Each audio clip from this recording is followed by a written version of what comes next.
So what's up mga ka-action, muli naman po tayo nagbabalik sa ating panibagong video, panibagong reaction mga ka-action, mga kakampeng. Okay, dahil po sa matunog na matunog ang laban na ito ni PNP Chief versus BM Basti Duterte ng Davao City. So marami na po ang nagpapahayag ng kanilang suporta o kung sino yung pupusta, ayan, sa mga social media, kasi ito po, nag-boom talaga itong usapin na ito na PNP Chief versus Basti Duterte, no? At sana matuloy itong July 27 sa Araneta Coliseum. So dahil nga po sa sikat na po ito na usapin, may vlogger na din po na DDS na punggok na nagpapaipal, na siya na lang daw. Okay, at may video tayo na nakikita sa social media na kumakalat na kung saan makikita si Basti na nag-iinsayo sa gym.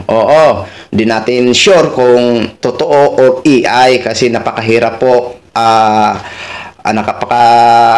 po suriin kung AI ba siya, no?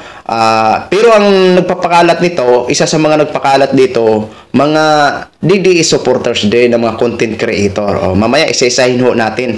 So dahil nga po sa marami na nagpapahayag na kung saan kayo pupusta, kumbaga nag-aano na kung pustahan na. Kasi pag pustahan naman kasi mapapakinabangan naman ng ating mga kababayan, which is maganda naman ang laban na to kasi mapupunta naman sa nasalanta ng kalamidad during Bagyong Krising. So ito nga po, isa din po sa maingay sa social media. So ito na po ang kanyang pahayag. Kilala nyo ba yan? Si Rondon Labrador.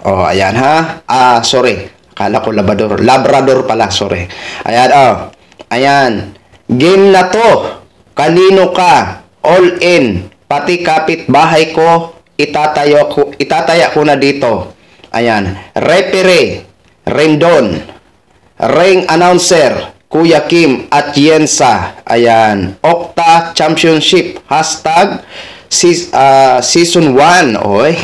Ayan po mga ka-action, mga kakamping ha.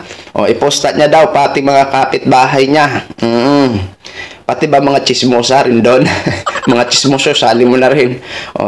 Ang kay ang kay Nino Barsaga, kwintas niya, ang ipupusta niya, pati ang kanyang mga jowa. Kay Nino Barsaga. Kontakin mo pala si Rendon. Kontakin mo pala si Nino Barsaga. Mga kwintas yon, pati jowa niya daw. Posta niya. Sa'yo, mga kapitbahay lang. Well, ito talaga, pag-uusapan talaga to, itong labanan ni, itong paghamon ni Basti, tapos itong pag-accept ni PNP Chief General Torre. Ito, naman to, sports naman to di ba? Kasi sa gym sila maglaban o sa ring, bahala na, basta kay sports, glove, yan, mailabas nila ang mga, mga pawis nila, tayo manunood naman, at syempre, ang makikita ho sa sabing event mapupunta ho sa mga nasalanta ng kalamidad, no? So saan kaya siyempre may ticket po yan mga ka-action, no? Saan kaya makabili ng ticket niyan? Pero anyway, wala pa naman talagang formal na response ito si Basti kung papayag ba siya na itong darating na Sunday, di ba? So ito po mga ka-action, ito yung vlogger na sinasabi ko na punggok na ubod ng kayabangan at kahambugan. Kilala nyo yan? Si G. Guevara. Ayan grabe naman ang mga hambog nito ni G. Guevara. Ito po, panoorin po natin itong kanyang panawagan kay General Torre. Yun, shoutout kay General Torre. Nagpamis-amis pa ng buhok niya. Akala niya babago ang kanyang mukha pag hinamis-amis niya ang buhok niya. Sus Maria Josep. Kasi parang nangihinayang kami kay Basti pag siya yung lalaban sa'yo. Nanghihinayang kayo? Bakit? Alam nyo ba na mabubugbog si Basti kapag lumaban? Siguro mas maganda kung ako na lang, napag-usapan na rin namin ng Banateros na ako na lang yung lalaban sa'yo. Kahit paano naman Tsaka yung anong boxing gusto ko, ano, yung sa UFC ba. Uy, Diyos ko po. Ang lakas mo naman. Oo, kickboxing pala ang gusto niya. Oo. Kasi UFC, pang UFC yung ano, kickboxing.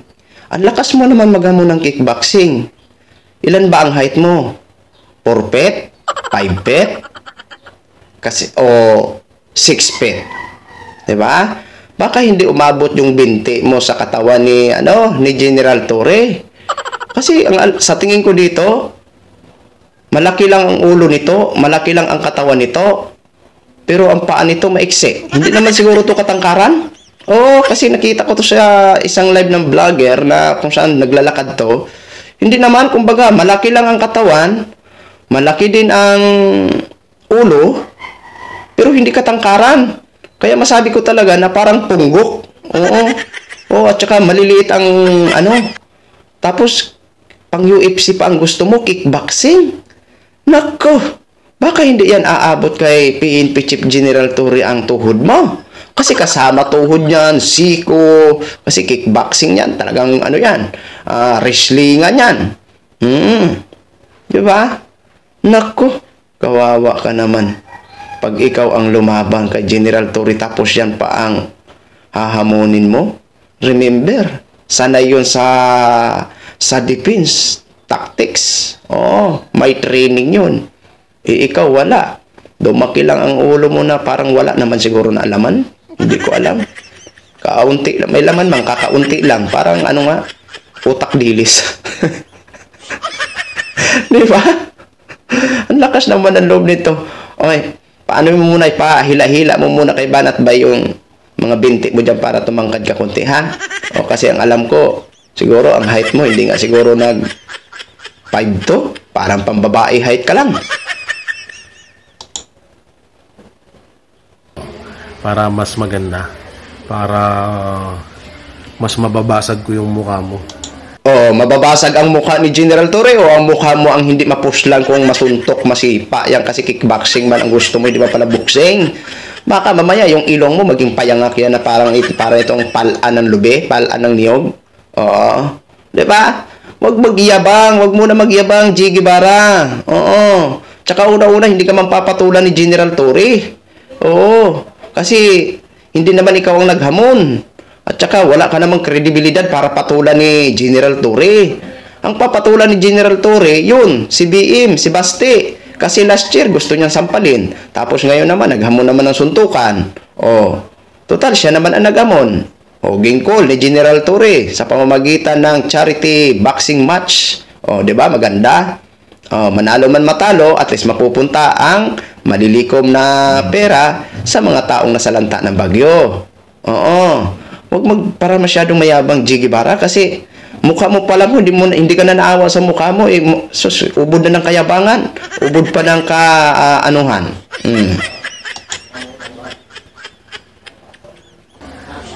General Torre, shout out. General Nicolas. Nicolas, ano ba yan? Nakalimutan ko pangalan mo. Basta yung kay Nicolas Torre. General yan. Tayo na lang dalawa maglaban. Wag na si Basti. Hindi mo ka-match yun. Yun po ang pahayag ng isang hambugero, ponggok na DDS vlogger. Kung ako sa'yo, G. Guevara, umukoy-ukoy ka na lang. Ngayon, umuulan, matulog ka na lang maghapon dyan sa bahay mo, G. Guevara, kaysa magparahambog ka. Alam naman namin na puro ka lang yabang. So, ito naman mga ka-action, disclaimer lang po ha, hindi ako sure kung totoong video ba ito, na nagpa-practice ito na si Basti, or AI ba ito. Disclaimer lang po ha, kasi isa sa mga nagpapakalat nito, DDS, itong Veronica Duterte unofficial. Kumbaga supporters lang siya kasi unofficial. Ito po, panoorin po natin to para maganda po yung mag-disclaimer tayo. 'Di ba? Kasi kumakalat ito sa Facebook ho, mga ka-action, at may mga caption na ito na, naghahanda na si Basti. Humanda ka na, General Torre.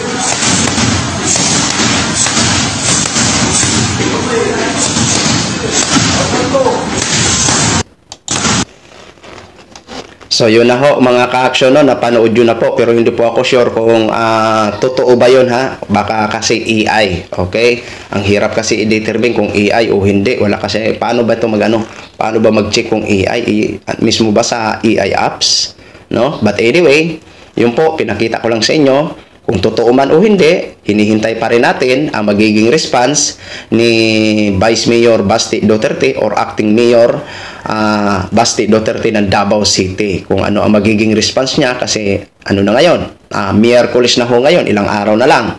'Di ba? So, yan po mga ka-action. Diyan kay G. Guevara, kung ako sa'yo G. Guevara, umukoy-ukoy ka na lang, matulog ka na dyan, huwag ka na magparapanaginip, no? Kasi yung pangarap mo, hindi mo yan makakamit. Oo, kasi hindi ka naman papatulan ni PNP Chief General Torre, no? So, yun lang po, mga ka-action, mga kakamping knog, in-share ko lang ho sa inyo. Maraming salamat po sa ating mga viewers Luzon, Visayas at Mindanao, all over the world. Ako po, ang inyong lingkod, si Action Man. Good morning, everyone!